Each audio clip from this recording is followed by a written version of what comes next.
Қайырлы күн достар, жаңа сериал арнасына қош келдіңіздер. Бүгін мен сіздерге Махаббат ертегісі телехикаясының 9-шы бөлімін ұсынатын боламын. Арнама тіркеліп қолдау білдіріп отырған көрермендеріме алғысымды білдіремін. Бүгінгі бөлімде Махир бейтаныс адамға қолындағы затты беріп, 1 сағаттан кейін Измирге баруын тапсырады. Жанфиза Селиммен әңгімелесуге келеді. Селим Махирді жамандаумен болады.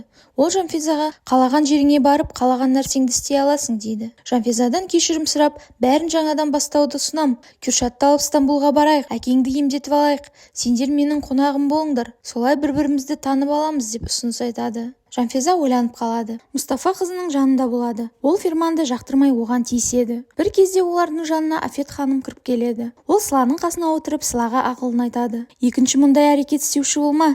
Құрсағыңдағы біздің баламызды ойла деп ескертеді. Афет Мұстафаға Сыла ертең ауруханадан шығады. Содан соң біздің үйге келесіңдер. Махир ертең үйге келеді деп айтады. Мұстафа болса, оны қалай істемексіңдер дегенде, Афет оған қаныммен, атыммен, намысыммен саған уәде беремін. Махир үйімізге келеді дейді. Мұстафа Афетке неге сонша сенімдісің? Егер келмесе ше деп сұраған кезде, Афет оған онда жаназама келесіңдер дейді. Гүлизар баласының киімдерін жуумен болады. Ол киімдегі дақты кетіруді ойлап, Кемалыма көктемде кигіземін деп жоспарлап отырады. Үй қызметшілері Гүлизардың әрекетін әңгімелеп, Құдай сақтасын, Мехмет мырзаның әйелі сияқты бастан ауырып кетпесін деп қорқып кетеді. Саваш Жанфизаның Селиммен кеткеніне уайымдап тұрады. Ол Сарадан екеуінің некесі жалған боп шыққанын естиді. Бір уақытта Селим Жанфизаны келіп, екеуміз ары қарай не істейтінімізді сөйлестік дегенде, Жанфиза оларға біз Селим мырзамен Стамбулға барамыз дейді. Бәрі шошып кетеді.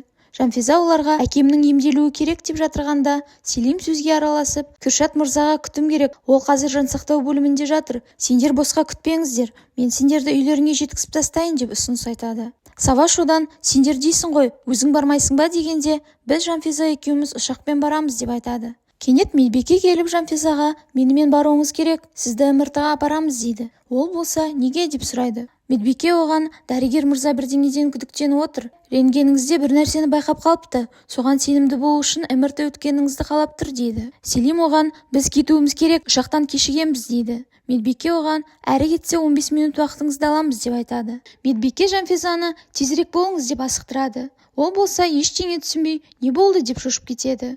Медбике оны асықтырып, тез болшы өтінем деп сүйрелеп, жертөлеге алып келеді де, әне, ана машине деп көрсетіп, менің міндетім осымен аяқталды деп кетіп қалады. Кенет Махир оның қасына келеді. Жанфиза оған, неге келдің деп ұрса бастайды. Махир болса, өйткені саған уәде бердім деп жүзікті көрсетеді. Жанфиза оған, қандай уәдені айтып тұрсың? Мен сенің ойыншығың айналдым ба дегенде, Махир болса, мен саған ешқашан өтірік айтпадым дейді. Ол әкесінің атымен уәде беріп, сен той күні үңгірге келген кезде ғана сенің кім екеніңді білдім деп айтады. Жанфиза оған, мені жанармай бекетінде тастап кеттің, Селиммен неке үстеліне отырғыздың деп ренжіп тұрады. Махир өзінің мәжбүр болғанын, некенің жалған болғанын жеткізеді. Жанфиза ішіндегі бар ренішін айтады. Селим есікті ашып Жанфизаны іздеумен жүреді.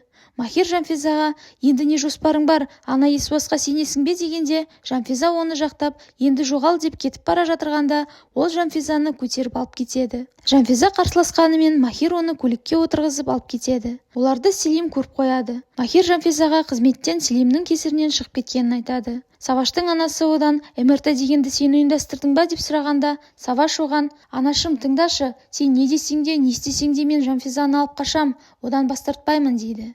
Анасы болса, балам, сен түсінбейсің бе, бұлар сенің көзіңді құртады ғой, көз жасыңа қарамайды. Бірдеңе істеген болсаң, дереу тоқтат деп жалынады. Саваш анасына, мен ештеңе істемедім деп шындығын айтады. Селим Савашқа келіп, Махир Жанфизаны алып қашты, менімен жүр, кетеміз деп алып кетеді. Жанфиза Махирге, мені қайтып апар деп қырсығады. Махир болса, мен сені енді тастамаймын дейді. Махир оған Анталияға баратындарын жеткізеді. Жанфиза одан, ол жақта не істейміз деп сұрағанда, ол болса, анда достарым бар, шаруаларымызды тездетіп шешіп береді дейді. Жанфиза таңғалып, қандай шаруа деп сұраған кезде, Махир некені деп жауап береді. Жанфиза болса, рас айтып отыр екенсің ғой дейді.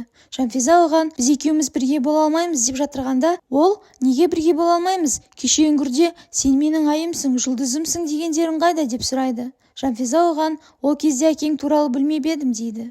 Махир көлігін тоқтатып, екеумізге кезергі болып тұрғаны сені ренжітіп алғаным, бірақ сенің кешіріміңді алармын, уәде берем дегенде, Жанфиза жыламсырап, мен сенің апаңды көрдім, енді ғана оның кім екенін түсініп жатырмын. Мен оны зиратқа апардым. Апаңның халін көріп, жүрегім ауырып кетіп еді. Ол есінен ауысып қалыпты ғой.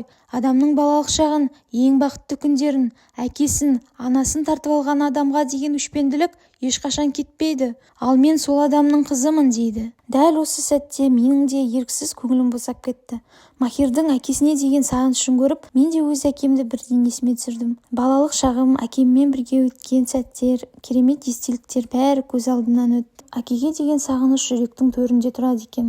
Махирді дәл осы сәтте қатты түсінген болатынмын. Махир болса Жанфизаның сөзіне, мен соның бәрін ойламады дейсің бе? Ойладым, көп ойландым. Әкелерінің күнәлары үшін балалары жауапты емес. Ұқтың ба? Сенің бұл жерде еш кінәң жоқ. Сен ешқандай да Күршаттың қызы емессің. Сен Шахризадсың, менің Шахризадымсың. Ұқтың ба? Мен сені енді тастамаймын деп уәде береді.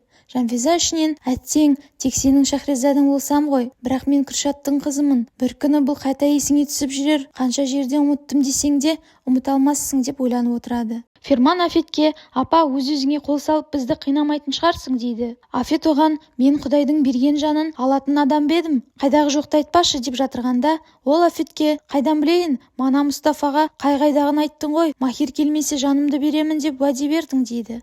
Афет болса, айтсам не болыпты, Махир келмейді деп кім айтты дейді. Ауруханада дәрігерлер Сюзанды басқа жаққа ауыстырмақшы болады. Сюзан оларға, неге мұндай уақытта жасап жатсыңдар? Бұл Денизлидегі ең үлкен аурухана емес пе? Басқа қайда ауыстыруға болады деп сұрайды. Медбике болса, біз ойымызға келмейтінді істеп жатқан жоқпыз ғой, бізге берілген бұйрықты орындап жатырмыз дейді. Сюзан оларға, оны қайда кетіп бара жатырсыңдар, қай ауруханаға деп сұраумен болады. Ол Махирге хабарласу керегін жеткізеді. Медбике болса, біз Махир мырзаға хабар бердік, жақындарының рұқсатынсыз біз онсыз да олай істей алмаймыз деп ақталады.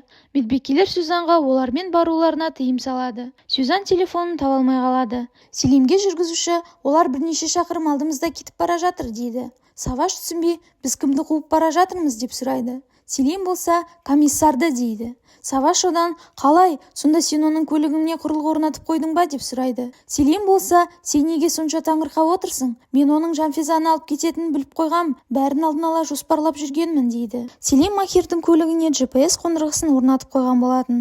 Бірақ та Махир оны байқап қалып, фильмнің алғашқы бөлігінде көргендеріңіздей бейтаныс адамды көлікке мінгізіп, Селимді шатастыру үшін оны басқа бағыт бойынша жібереді. Саваш Селимге, сен онда Махирдің кім екенін білгенсің ғой деген кезде, Селим оған, Жанфизаны мейрамханадан алып кеткеннен бері деп жауап береді. Саваш оған, сен бәрін білгенсің ғой, товарды да алып алдың, бәрімізді алдап соқтың деп жынданады. Селим болса, мен сендерді алдамадым, мен тек жеңілмеуім үшін және сендерді өзімді тыңдатуға мәжбүр қылу үшін жасадым дейді. Жүргізуші Селимге олар тоқтағанын айтып жылдамдықты асырады. Махир Жанфиза киімін ауыстыру үшін тоқтайды. Бір кезде оған Сюзан ханым звондап, анасын алып кеткенін жеткізеді. Махир таңғалып, ауыстырған нес, мен неге білмеймін деп шошып кетеді. Жанфиза болса, бір қыздан көмек сұрап машинаға отырып алады. Махир тұтқаны қойып түсінбей қалады. Ол Селимнен күдіктеніп тұрады. Жанфиза болса, жаңағы көлікпен қашып кетеді. Кенет Салим Махирдің көлігін тауып алады. Ол көлікті ашқан кезде ішінде басқа адам отырады. Селим оны жұлқылап, Махир қайда деп сұрайды. Ол болса, қайдағы Махир, кімді айтып тұрсың деп шошып кетеді. Жүргізуші құрылғыны тауып, басқа машина екен, құрылғы машинаға кейіннен орнатылыпты дейді. Селим болса, қарғыс атсын, байқап қойған екен ғой деп ашуланады. Махир Жанфизаны іздеумен болады. Бір кезде оның телефонына апаң күйеуінің қара шаңырағына қайтып барады. Сені де күтеміз, Махир, деген хат келеді. Ол ашуланып, бұларың не сендердің деп кетіп қалады.